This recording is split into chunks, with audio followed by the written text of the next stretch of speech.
భారత్ పైకి ఉగ్రవాదాన్ని ఎగదోసేందుకు నిత్యం అనేక ప్రయత్నాలు చేస్తున్న పాకిస్తాన్కు ఊహించని షాకులు తగులుతున్నాయి. ఇక పహల్గామ్ ఉగ్రదాడితో భారత్ పాకిస్తాన్ మధ్య ఉద్రిక్తలు అంతకంతకు పెరిగిపోతున్నాయి. ఇక పహల్గామ్ ఉగ్రదాడి తర్వాత పాకిస్తాన్ను కేంద్రం అష్టదిగ్బంధనం చేస్తోంది. ఓవైపు పాక్ ఆర్థిక వ్యవస్థ వెన్నువిరిచేలా కార్యకలాపాలు చేపట్టడంతో పాటు ఆ దేశంతో ఇక యుద్ధ భయాన్ని రేకెత్తిస్తోంది.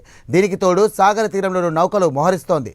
తాజాగా ఐఎన్ఎస్ విక్రాంత్ను రంగంలోకి దింపింది. ఐఎన్ఎస్ విక్రాంత్ను అరేబియా సముద్రంలో భారత నౌకాదళం మోహరించింది. ఇక కర్ణాటకలోని కావార్ తీరంలో ఈ నౌక పహారా కాస్తోంది.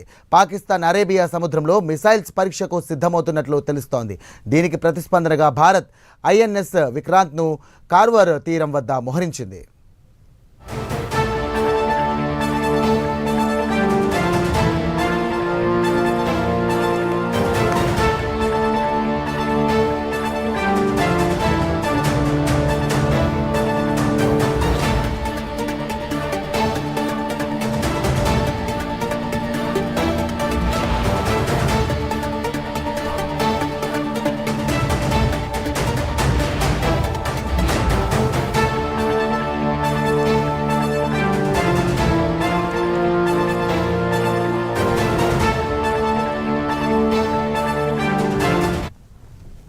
రైట్, భారత్ తీసుకున్నటువంటి నిర్ణయాలతో పాకిస్తాన్ ఉక్కిరిబిక్కిరి అవుతుంది. అలాగే అన్నికి సంబంధించినటువంటి దళాలు కూడా ఈ యొక్క పాకిస్తాన్పై యుద్ధం చేసేందుకు సిద్ధమవుతున్నట్టుగా తెలుస్తుంది. ఇప్పటికే అరేబియా సముద్రంలో కూడా విక్రాంత్ ఐఎన్ఎస్ విక్రాంత్కి సంబంధించి కూడా నౌకాదళం కూడా సిద్ధంగా ఉంది. అయితే దీనికి సంబంధించి మరిన్ని డీటెయిల్స్ మా ఇన్పుట్ ఎడిటర్ రాజేందర్ అందిస్తారు. రాజేందర్, చెప్పండి. ఇప్పటికే ఏదైతే కాశ్మీర్ గత నెల 22వ తేదీన కాశ్మీర్ లో జరిగిన ఉగ్రదాడి నేపథ్యంలో భారత్ ఆ దాయని దేశమైన పాకిస్తాన్ కు గట్టి బుద్ధి చెప్పే లక్ష్యంతోనే ఎత్తుగడలు వేస్తుంది.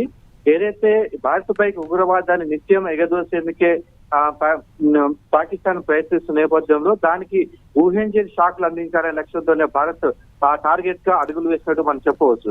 అయితే ఈ రెండు దేశాల మధ్య ఇప్పటికీ అంతకంటే ఉద్రిక్తలు పెరుగుతున్న నేపథ్యంలో ఆ భారత్ అంటే పాకిస్తాన్ ఆర్థిక వ్యవస్థ మొత్తం కూడా వెన్నువీచేలా కేంద్ర ప్రభుత్వం ఆ కార్యాచరణ రూపొందిస్తుంది. ఈ నేపథ్యంలోనే అన్ని విధాలుగా పాకిస్తాన్ కి ఏ విధంగా నష్టాలు చేయాలి, అటు ఆర్థికంగా అటు ఉగ్రవాది దాడి నిర్మూలించే విధంగా అన్ని రకాలుగా ఎత్తుగడలు ఇప్పటికే పాకిస్తాన్ ధీటుగా మన దేశం వేస్తున్నట్టు మనం చెప్పవచ్చు. ఇప్పుడు తాజాగా ఐఎన్ఎస్ విక్రాంత్ ను రంగంలో దింపింది. ఈ ఐఎన్ఎస్ విక్రాంత్ అరేబియా సముద్రంలో భారతదేశ నౌకాదళం ఇప్పటికే మోహరించిన నేపథ్యంలో దీని ద్వారా కూడా పాకిస్తాన్ చేసే ఎత్తుగడ సైనిక పరంగా ఎత్తుకునేందుకు ఇప్పటికే సిద్ధమైనట్టు మనం చెప్పొచ్చు.